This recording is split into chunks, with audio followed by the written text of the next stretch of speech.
Noctis swings his sword low, but Katarina blocks it and gets a wild standing launcher. A full combo follows, but it's not enough to end it all. Noctis lives with just a sliver of health. Katarina searches for a mix-up, and a simple low is enough. The crowd erupts, and thus, Arslan Ash is the Tekken World Tour 2023 champion. There are various kinds of players and different breeds of champions. Some are like the heroes of old who undertake a long and arduous journey to reach the summit. For them, donning the crown of a victor is a lifetime achievement. Others are like sharks in the stormy waters. They circle around, waiting for their opportunity to grab what's theirs. Never sated, they'll bide their time and will be back when they smell blood in the water. And there's yet another, completely different kind that come out of nowhere, stake their claim to the throne, and never let go. It's as if they're destined to be on top of the world despite everything. Arslan Sadiq, a Tekken player from the South Asian country of Pakistan, is just like that. But that's a lie. It's never like that. No one in any kind of competitive sport has gotten to the top by the will of fate. It was through their own hard work, dedication, and sacrifice. Take a look at any of the current all-time greats in different sports. Lionel Messi had to leave his country to get treatment for his growth deficiency to even have a chance to play football professionally. And even then, having won literally everything, he won the most coveted trophy, the World Cup, only at the tail end of his illustrious career. Max Verstappen is currently a dominant force in Formula 1, to the point where the rest of the drivers are only aiming for second place in any given race. But he endured a 5-year spell in inferior machinery and then had to defeat another all-time great, Lewis Hamilton. And this is where Arslan Ash's story is somewhat similar. No, he wasn't touted to be the next world beater from an early age. In fact, hardly anyone outside of Pakistan knew him. But when he burst onto the scene like a meteor, he announced his arrival with a decisive victory over Ni, a recognized genius and one of the best fighting game players ever. And then he did it again, and again, and again, and again.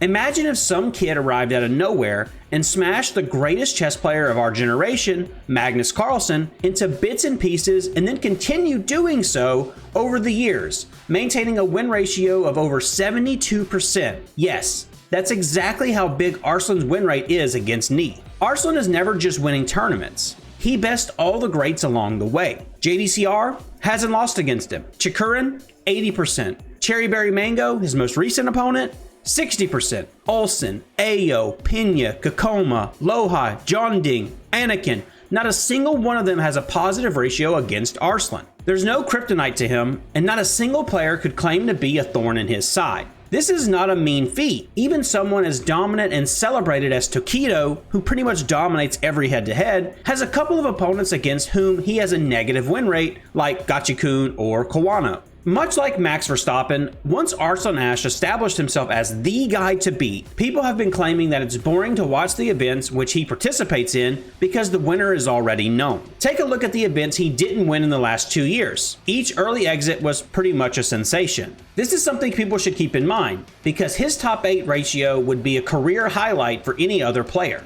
But he's Arslan Ash. He's expected to win. This is something another sports great suffered from. Lionel Messi performed feats of extraordinary caliber during his entire career, but as soon as he failed to reach the unfathomable standards he set himself, people started talking about his decline. But the "I knew he wasn't that good" crowd that was vocal due to Arslan's lack of EVO wins after his debut year had an abysmal 2023. They gave way to the "he's always winning, it's boring" squad. Last season, Arslan Ash came within an inch of completing what could be the closest FGC approximation of the Grand Slam or the Golden Road. He won both EVOs, Combo Breaker, and crowned himself a Tekken World Tour champion early this year, only missing out on the CEO title. That's simply an unprecedented level of success. But he's Arslan Ash. Of course he's winning. This attitude has reached absurd levels. Even at our own end of the year awards, he was largely a bystander in the Player of the Year category, most votes being divided between Angry Bird and Mina RD. Don't misunderstand. Those two players are among the best and they fully deserve all the recognition they get. But it shouldn't be at the expense of Arslan. "He's always winning" isn't a valid argument to downplay his achievements. In fact, Arslan Ash is like a magnet for some bad faith arguments. One of the most popular ones circling on the internet is Arslan is only picking top tiers to win. While simply stupid in of itself, it's extra dumb given the context of top level Tekken. It's wild that this even needs to be said. What Arslan is doing is simply maximizing his chances to win. The simple truth is that he's not going to all the major events just to have fun.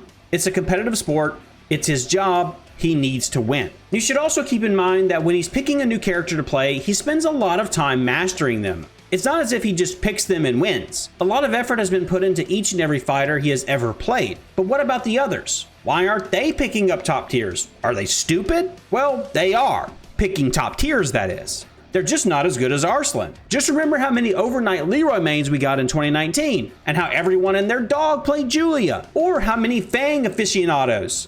Yes, unlike some other core fighting games, the highest tier of Tekken has a much lower rate of character loyalists. The simple truth is that the loyalists who stick to their characters through thick and thin have lower chances of winning events outside the windows where the character is really strong. Of course, there are benefits to sticking to one fighter and learning every interaction, every small detail, all the intricacies, but sooner or later you hit the point of diminishing returns. We're not advocating for one approach over another, but the differences in character strengths aren't imaginary. And well, Arslan sort of shut the carried by characters crowd down by picking Katarina in the Tekken World Tour Grand Finals. Go ahead and try to justify how she's actually overpowered. We'll wait. Funnily enough, this is where another parallel could be drawn to Max Verstappen. Currently, he's going through the common story arc many champions are experiencing, where people claim that it's not him, it's the car. Arslan Ash has enough accolades, accomplishments, and respect from his peers to be considered the GOAT of Tekken 7. He won everything there was to win, defeated everyone there was to defeat, and put his region on the map in a major way. It would be disingenuous to attribute Pakistan's rise as the major Tekken superpower solely to Arslan, but his input shouldn't be diminished either. He helped a plethora of players by setting up his organization. He always made sure to speak highly of his fellow Pakistani players in interviews, and assisted in making the Tekken pilgrimage to Pakistan a thing. Since Arslan's first EVO Japan win, we've seen the names like Khan, Atif, Awais Honey, Bilal, Dawood Sikander, and many others show up in a major way at various tournaments. And when Arslan says that there are many more on the way, we better believe him. Right now, Arslan Ash is on the precipice of a new stage of his career. Some people are starting the talk of whether or not he's the GOAT of Tekken as a whole, but not everyone is comfortable calling him that, as he only dominated in one Tekken entry, while other candidates have been here and performed well even since Tekken 4. We know that Arslan has the ability to pick up and be a top player. His King of Fighters tournament results speak for themselves, and he achieved them while primarily focusing on Tekken 7. It's obvious that Arslan doesn't intend to do what Sonic Fox does and play a wide variety of smaller games. His main focus is Tekken 8. If he manages to even remotely reproduce his Tekken 7 success in the newest game, then we all must have this conversation. For now though, Arslan Ash will have to settle for a measly title of the greatest Tekken 7 player of all time. His meteoric rise to superstardom will probably remain as something that can't be repeated. Nowadays, we have infinitely more online events, and even dominant ranked players across various games get everyone's attention. And unless there is a dedicated community of players nobody knows about in a country that's not on the Tekken map, we won't have someone put their region under the spotlight like he did either. Nobody is required to like Arslan Ash. It's understandable that one person winning every event could get repetitive and boring, and you're free to express your dissatisfaction with that. But this is not the man's fault. By trying to discredit his achievements, his detractors are also discrediting his opponents. Last month, Arslan Ash was able to put the final nail in the Tekken 7 GOAT conversation by winning the Tekken World Tour. Now, with Tekken 8 being out, he will have the lifespan of an entire game to prove that he is, indeed, the ultimate Tekken GOAT. And he recently gained the fatherhood buff and said that he intends to win it all for his daughter. The ball is in your court, Arslan. Thank you for watching all the way through, and if you liked the video, a sub or even a like are always appreciated, just as we appreciate the kind souls supporting us on Patreon. Normally, we would say this early into the video, but we wanted Arslan and his story to get your undivided attention. So let us know how you feel about it, and we'll see you in the next one.